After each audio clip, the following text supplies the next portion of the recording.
Malam ini kita melanjutkan pengajian kitab Bidayatul Hidayah dan kitab Ihya Ulumuddin. Keduanya karya Imam Al-Ghazali. Kitab Bidayatul Hidayah ini sangat direkomendasikan untuk orang-orang yang ingin mendekatkan diri kepada Allah Subhanahu wa taala. Kitab ini menjadi rujukan para salik, para ahli thariqah sebagai panduan di dalam beribadah. Hampir para ulama yang soleh, yang solihin dalam praktek ubudiyahnya didasari dengan ilmu-ilmu yang sudah disampaikan oleh Imam Ghazali. Pembahasan malam ini terkait dengan adabus syiyam. Kalau sebelumnya membahas tentang adab sholat Jum'ah sudah dibahas tuntas, kemudian malam ini membahas adabus syiyam, yaitu adab atau etika di dalam melaksanakan puasa. Puasa ini yang dimaksud oleh Imam Ghazali tidak sebatas puasa wajib,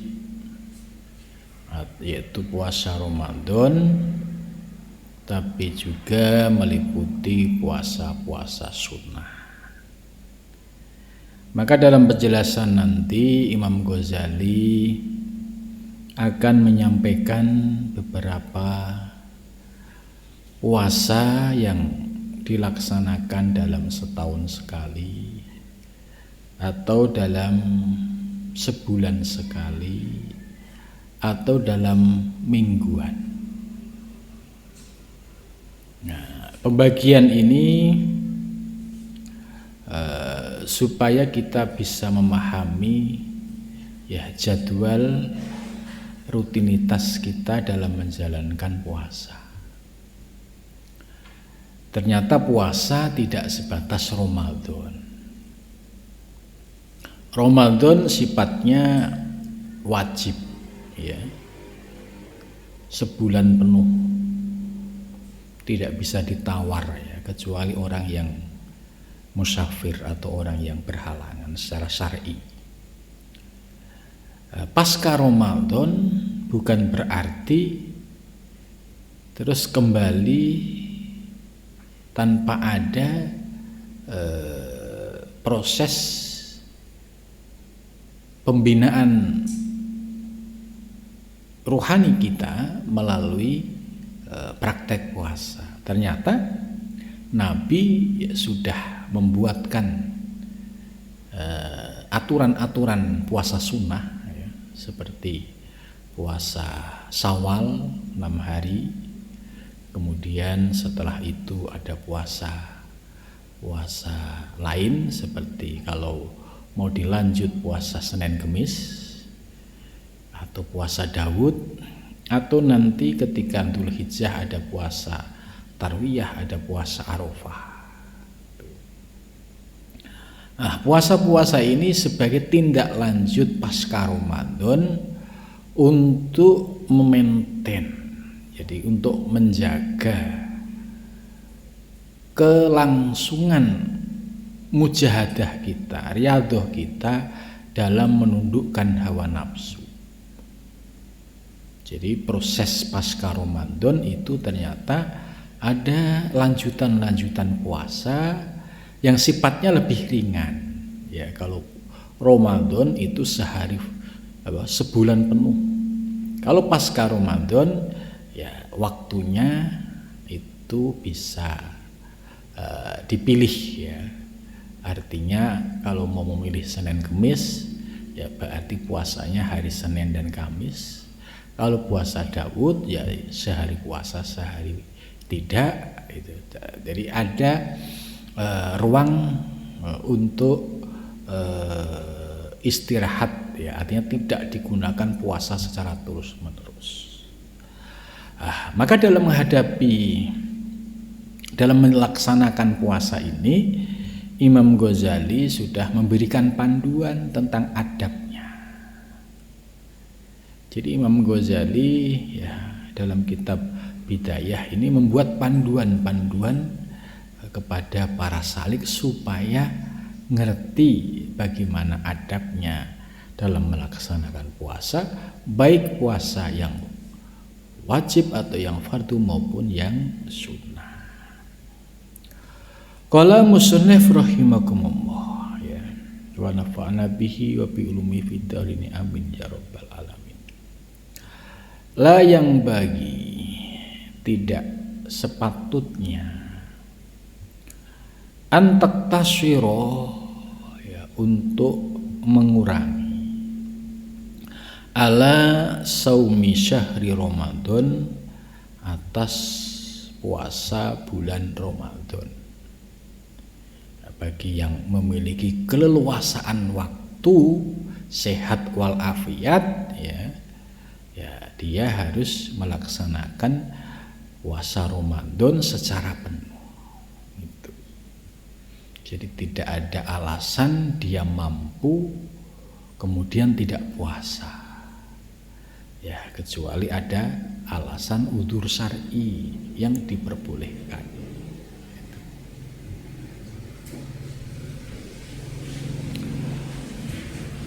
Jadi terkait dengan puasa Ramadan,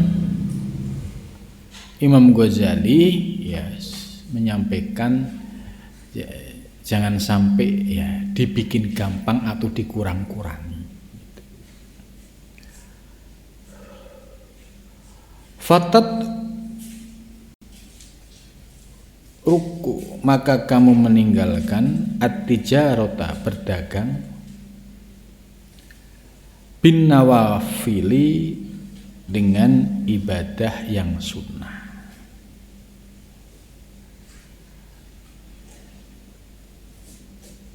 Wa kasbal darajati, dan mencari derajat al-aliyati, yang tinggi, fil farodisi, yaitu di dalam surga Firdaus. Fatatahassaro, maka Anda akan menyesal. Itu. Jadi maksudnya jangan sampai kita mengabaikan apa yang sudah difardukan oleh Allah, ya, seperti puasa. Selama kita sehat walafiat, maka puasa ini ya wajib kita laksanakan. Jangan beralasan macam-macam supaya tidak puasa Ramadan. Ini terkait dengan yang fardu. Kemudian juga jangan sampai pula kita mengejar dunia kemudian meninggalkan akhirat. Jadi mengejar dunia meninggalkan akhirat. Yang ideal ya akhirat ya dilaksanakan, dunia juga dilaksanakan, sehingga ada keseimbangan. Nah, sebagaimana hadis Nabi, ya, kita harus bisa menjaga keseimbangan antara lahir dan batin. Yang tidak diperbolehkan yaitu kita mengejar dunia tapi meninggalkan urusan akhirat. Kita semangat kerja keras, ya, seperti masuk kantor, ya, sebelum subuh sudah berangkat, tapi subuhnya diabaikan karena takut ketinggalan, karena takut macet. Nah, seperti ini ya kita harus bisa bersikap secara tepat.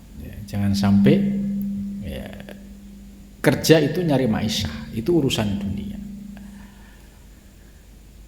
Supaya terjadi keseimbangan, ya kerja tetap, ibadah tetap. Gitu. Ya berangkat sebelum subuh boleh, tapi kalau ada masjid ya mampir. Gitu. Atau sebelum sampai kantor, bagi yang biasanya di Jakarta itu ada yang berangkatnya tuh lebih awal, menghindari macet. Gitu. Jangan sampai sudah bangun dari jam 3, jam 4, kemudian berangkat kerja, subuhnya ditinggalin. Duhur pas lagi capeknya juga nggak sempat sholat. Asar ya sudah tambah kesibukan, nggak sempat sholat. Maghrib di jalan, nggak sempat sholat lagi. Isya masih di jalan, nggak sempat lagi. Sampai rumah badan terasa letih, capek, ya langsung tidur. Akhirnya sehari semalam sholatnya bablas. Dan ini kalau dilakukan setiap hari, maka ini termasuk orang-orang yang minal khosirin, orang-orang yang merugi, orang-orang yang akan menyesal. Dia mengejar dunia tapi mengabaikan urusan akhirat. Maka bagi orang-orang yang sudah mengenal ilmu tasawuf, orientasi hidupnya sudah berubah. Ya, orientasi hidupnya sudah berubah. Mereka tetap bekerja di kantor secara profesional, tapi niatnya ini yang membedakan. Kalau yang pertama tadi, ya dia semangatnya ngejar dunia, ya kerja keras supaya kaya, kemudian semua keinginannya bisa terpenuhi, ya bahkan keinginan hawa nafsunya pun bisa terpenuhi. Ini yang pertama, ini yang dia akan menyesal. Yang kedua, orientasi kerjanya sudah berubah. Ya, niat kerja sebagai ibadah. Apa bisa kerja menjadi ibadah? Iya bisa. Mencari nafkah untuk keluarga, anak istri, ini wajib. Kalau kita niatkan ibadah, ya bisa. Sebab selain mencari nafkah ini wajib, ya juga menjadi bekal untuk ibadah kita. Ya, kita tetap menjaga sholat 5 waktu sebelum berangkat, atau yang sholat subuh sudah dilaksanakan, syukur-syukur berjamaah bersama keluarga. Zuhur ya, diusahakan bisa berjamaah, ditambah sholat sunnah qobliyah dan ba'diyah. Asar ya tetap bisa dilaksanakan. Ya. Maghrib dan isya ya kalau di Jakarta ini ya, kalau pulangnya jam 4 jam 5, maghrib itu masih di jalan.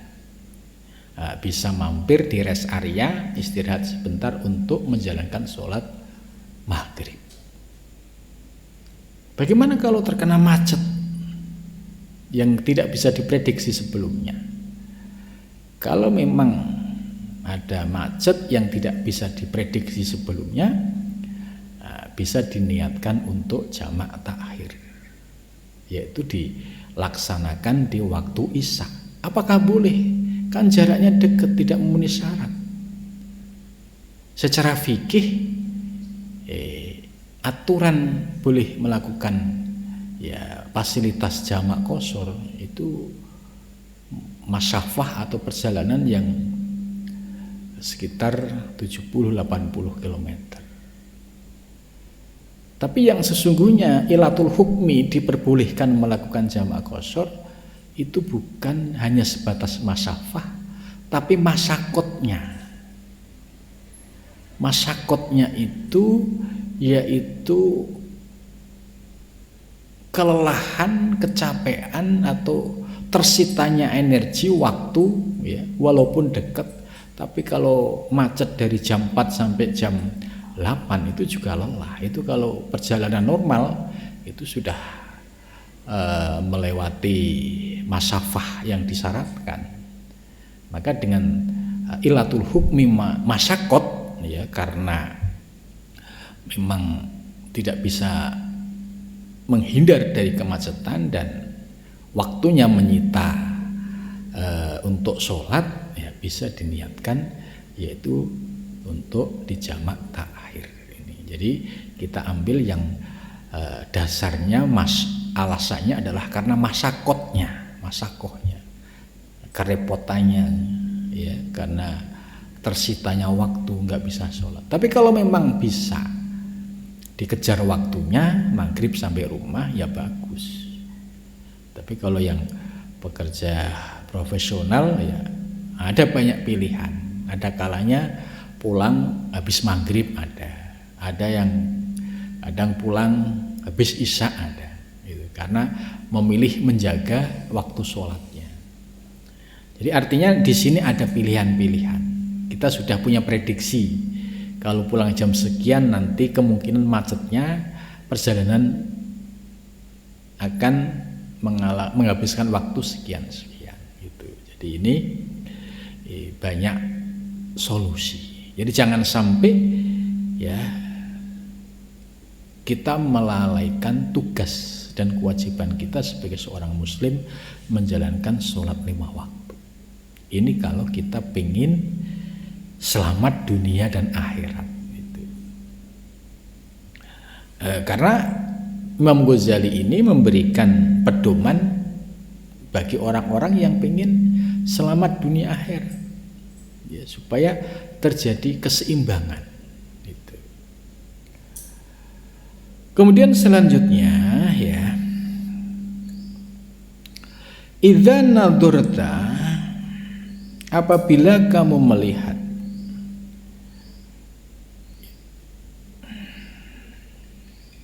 ila manaziris shaimin, kepada kedudukan orang-orang yang puasa, kama tangduru, sebagaimana kamu lihat ilal kawakib, ya, yaitu seperti bintang-bintang ad-dariyati, yang bercahaya, ay al-mudi'ah gitu. Imam Ghazali menjelaskan kita disuruh untuk melihat dan berpikir gitu ya, bahwa kedudukan orang-orang yang ahli puasa, ya, baik puasa yang fardu maupun yang sunnah, terutama yang sunnah pasca Ramadan, itu memiliki kedudukan yang sangat mulia di sisi Allah. Dan ini diibaratkan ya seperti bintang-bintang di langit yang bercahaya. Berarti ada juga benda-benda lain yang tidak bercahaya.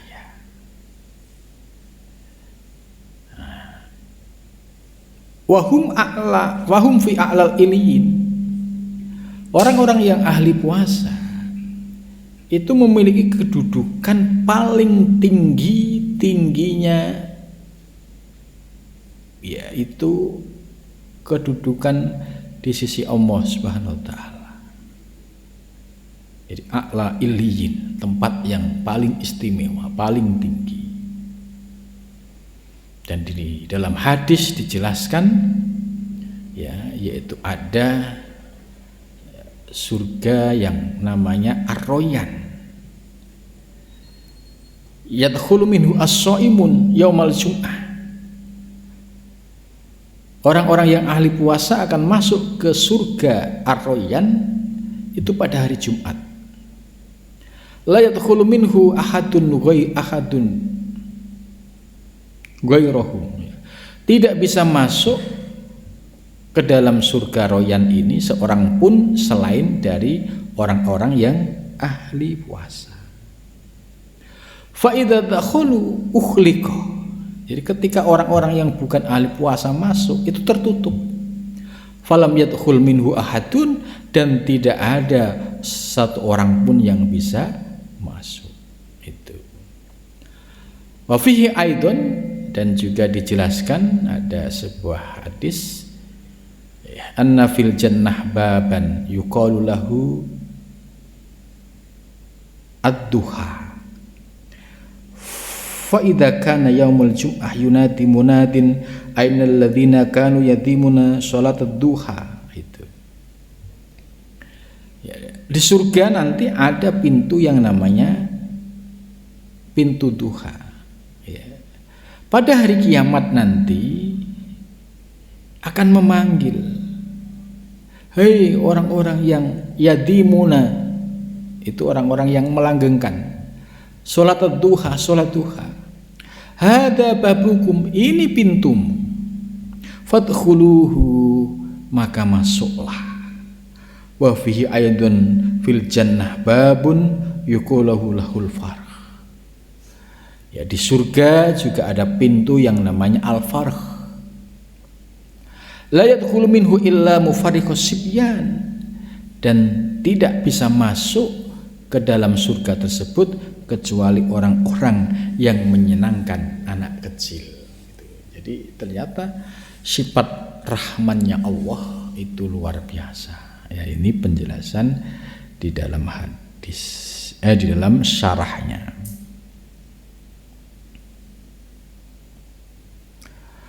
Kemudian selanjutnya,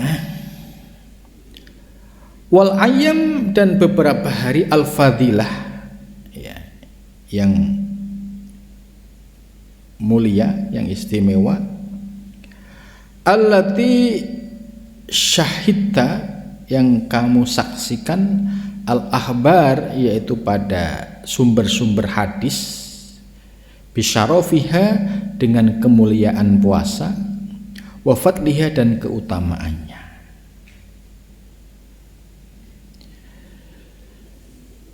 Jadi soal puasa ini, ya, sudah ada rujukannya, ya, yaitu di dalam hadis-hadis Nabi, ya, selain puasa yang fardu, terutama puasa yang sunnah-sunnah itu.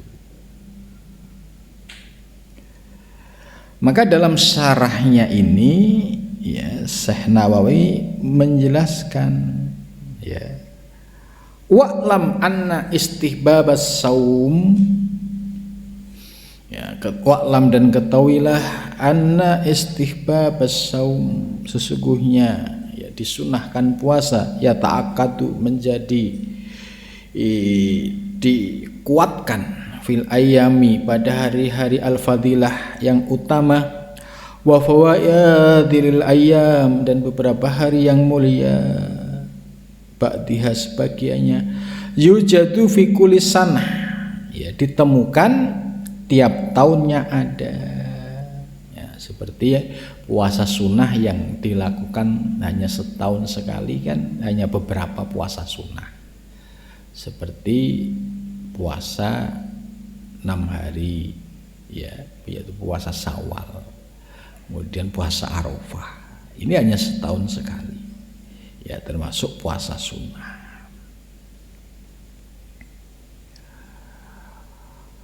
Wa ba'duha yujadu fi kulli sahrin, dan sebagian puasa ditemukan pada tiap bulan, yaitu seperti puasa Senin Kemis, atau puasa yang dilakukan pada pertengahan bulan, yaitu 14, 15, 16 itu.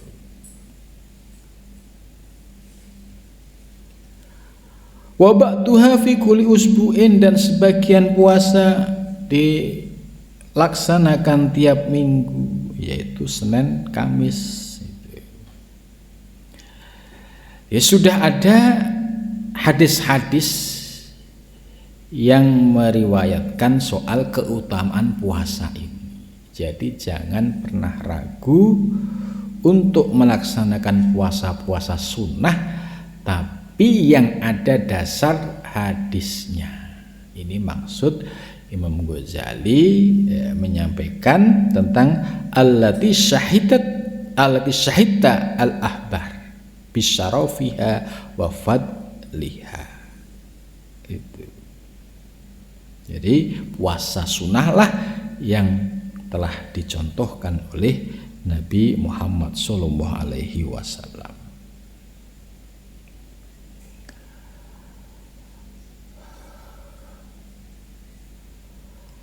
Wa bijazalatis sawabi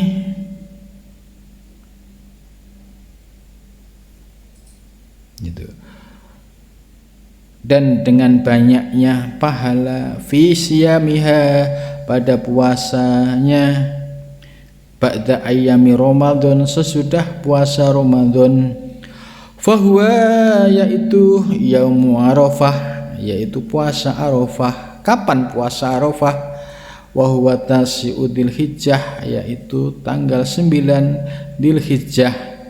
Fayusannu maka disunatkan apa saumuhu puasanya li ghairil haji bagi orang yang tidak sedang haji.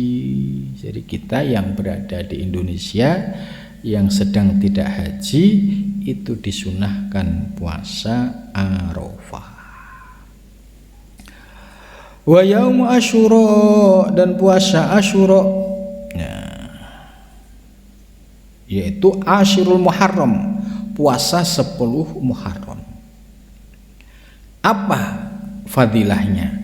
Fa inna saumahu karena sesungguhnya puasa tanggal 10 Muharram yukaffiru itu dapat melebur apa puasa as-sanah dosa setahun al-madiyah yang telah lalu. Kalau puasa Arafah yukaffiru sanataini minas shaghair. Puasa Arafah itu menghapus dosa 2 tahun, terutama dosa yang kecil-kecil. Wal asrul awal min Dzulhijjah dan 10 pertama dari bulan Dzulhijjah itu. Wa fil khabar ma min ayyamil amal fa fihinna afdalu wa ahabbu ila Allah azza wa jalla min ayyami asyri Dzulhijjah. Ai saumu yaumin minhu ya'dilu siyama sanatin. Jadi wal asrul awal ya 10 dari yang pertama min Dzulhijjah. Ini ditambahkan ma min ya inna saumu yaumin kalau dia melaksanakan puasa sehari itu sebanding dengan puasa setahun wa qiyamai lailatin minhu dan sebanding juga dengan qiyamul lail dalam setahun. Yuk ya tilu qiyamul lailatul qadar yaitu sebanding dengan malam Lailatul Qadar. Wal asrul awal dan 10 yang pertama minal Muharram dari bulan Muharram. Dan tanggal 10 pertama kan 10 itu. Wa fil khabar dan ibadah dan dalam hadis afdhalus syami bermula puasa yang paling utama ba'da Ramadan sesudah Ramadan. Syahrullah yaitu bulan Allah, al-Muharram bulan Muharram. Ini sumbernya dari hadis. Wa afdhalus sholati ba'dal fardhah fa ba'dal fardhah al-lail dan keutamaan salat sesudah fardu yaitu salat malam. Wa Rajab dan puasa Rajab, wa Sya'ban dan puasa Sya'ban. Wa kariha ba'du sahabah ayyasuma Rajab kullah. Ini kalau bulan Rajab ya cukup ambil 10 hari ya. Sya'ban begitu juga karena sebagian sahabat itu dia tidak suka, kariha itu tidak suka melaksanakan puasa Rajab seluruhnya. Karena apa? Ya seolah-olahnya ini Ramadan gitu. Wa kana Rasulullah sallallahu alaihi wasallam ya yuksiru shauma Sya'ban hatta yadunna annahu fi Ramadan wa fil khabar. Idza kana nisfu min Sya'ban, apabila sudah masuk di separuh Sya'ban fala sauma hatta Ramadan. Ini sumber lain, kalau sudah masuk 15 Sya'ban ya, itu sudah tidak ada puasa lagi sampai Ramadan. Ini maka puasa yang sifatnya qadha ya, terutama qadha Ramadan bagi wanita itu waktunya ya jangan sampai lewat dari 15 bulan Sya'ban. Itu.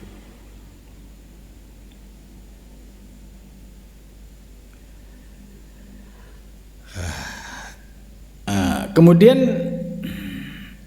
dari dasar-dasar ini ya, para ulama-ulama tarekat itu memiliki istihad ya, dengan dasar-dasar ini. Maka di bulan Rajab itu ada komunitas tarekat yang selalu rutin menggunakan momen ini untuk kegiatan suluk atau kholwat selama 10 hari gitu. Nah, jadi kalau dicari dasarnya ya apa yang disampaikan, yang ditulis oleh Imam Ghazali ini. Misalkan mau ditambah setelah Rajab Sya'ban ya boleh saja, yang penting jangan lebih dari tanggal 15. Tanggal 16 Sya'ban sampai selesai, sampai sebelum Ramadan itu sudah tidak ada puasa lagi, supaya ada pembeda antara puasa sunnah dan puasa Ramadan. Gitu. Ada juga yang punya istihad ya untuk tirakat tadi. Jadi kaitannya ini istihad yang dilakukan oleh orang yang ingin mendekatkan diri kepada Allah dan tidak membawa madharat. Gitu. Ada yang puasa mulai dari Rajab ya, terus Sya'ban, terus Ramadan. Ada yang istihad seperti ini. Ya tujuannya apa? Ya tujuannya untuk riyadhah mujahadah. Gitu. Tapi kalau Sya'ban ditutup di tanggal 15 ya lebih afdol. Ini kembali kepada personalnya ya, selama tidak mengganggu. Nah, tapi bagi orang yang kerja ya tentu kalau terlalu banyak puasa ya bisa jadi ada efek lemes ya, kurang sehat gitu. Berbeda dengan Ramadan. Kalau Ramadan itu kan sudah jelas hukumnya wajib. Maksudnya ketika menghadapi yang sunnah-sunnah ini ya disikapi dengan leluasa saja, tidak harus dipaksakan diri gitu. Jadi jangan sampai memberatkan diri ya dalam melaksanakan puasa-puasa sunnah kemudian mengalahkan yang pokok. Pokok apa? Ya mencari nafkah ini kan pokok wajib. Jangan sampai ini kalah dengan yang sunnah. Sunnah apa? Ya puasa. Artinya apa? Supaya ada keseimbangan. Boleh puasa selama tidak mengganggu aktivitas. Nah, jangan sampai ngejar puasa yang sifatnya puasa sunnah, kemudian berdampak dipecat sama atasan. Kenapa ya? Karena kalau di kantor tidur terus. Alasannya apa? Puasa. Nah, yang salah siapa? Apakah kantor? Ya kantor punya aturan. Ya aturan harus diikutin karena dia digaji ya berdasarkan dari prestasinya itu. Nah, di sini perlu penempatan ibadah yang proporsional gitu. Jadi jangan sampai memaksakan diri. Lagi senang-senangnya puasa terus gitu. Tapi kalau siang teler, terus akhirnya kinerjanya melemah, ya pasti kalau di kantor akan dinilai ini ya, tidak menunjukkan semangat yang prima ya ketika melaksanakan tugas, maka berdampak lah. Maksudnya Imam Ghazali ini mengingatkan jangan sampai ngejar yang sunnah meninggalkan yang wajib gitu. Jadi mencari nafkah ini wajib, tapi mau dibaringin sunnah untuk penyeimbangan selama tidak mengganggu tidak ada masalah. Tapi kalau sunnah kemudian dihukumkan seolah-olah wajib mengalahkan yang wajib seperti mencari nafkah, ini juga masalah gitu. Kamu kenapa nggak kerja di rumah puasa gitu. Jadi dia mengejar kesalehan dirinya tapi meninggalkan ya kerja, sementara kerja ini sebagai sumber nafkah. Ini juga tidak tepat gitu. Nah, jadi dalam hal ini Imam Ghazali mengajarkan kepada kita supaya proporsional, ya ada keseimbangan antara urusan dunia dan urusan akhirat. Jangan sampai urusan akhirat kita abaikan hanya sekedar mengejar dunia. Begitu juga sebaliknya, jangan sampai kita terlalu semangat mengejar akhirat tapi melupakan urusan dunia. Akhirnya apa? Ya, dia nggak mau kerja. Kenapa? Ibadah, puasa, zikir. Terus buat makan apa? Nunggu pemberian orang. Ini namanya sudah menimbulkan penyakit baru, yaitu yang disebut tomak. Akhirnya dia tomak ke sana kemari. Ini mau menghilangkan penyakit batin tapi menumbuhkan penyakit batin yang lain. Nah, ini namanya tidak seimbang ya.